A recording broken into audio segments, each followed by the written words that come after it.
Sebagaimana hadis Nabi SAW menyebutkan, bukan di kalangan kami orang yang tidur dalam keadaan kenyang sedangkan jirannya lapar.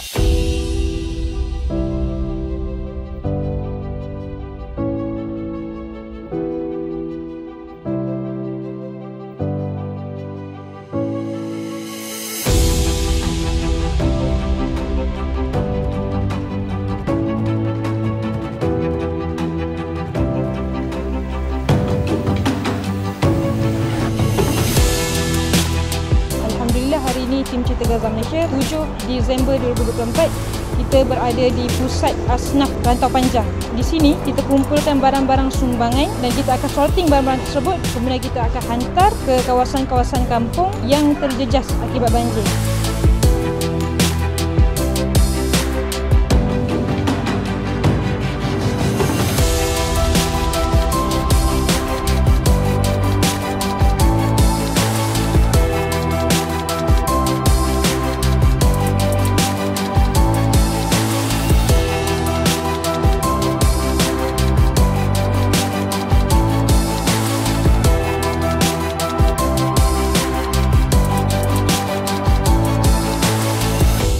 Selaku ahli parlimen Rantau Panjang, saya ingin mengucapkan jutaan terima kasih kepada NGO Cinta Gaza yang telah datang memberi sumbangan kepada mangsa-mangsa banjir. Saya sangat terhutang budi dan sangat berbesar hati menerima sumbangan daripada berbagai pihak yang telah memberi kit kesihatan dan keperluan-keperluan khas yang sebenarnya sangat diperlukan oleh mangsa banjir.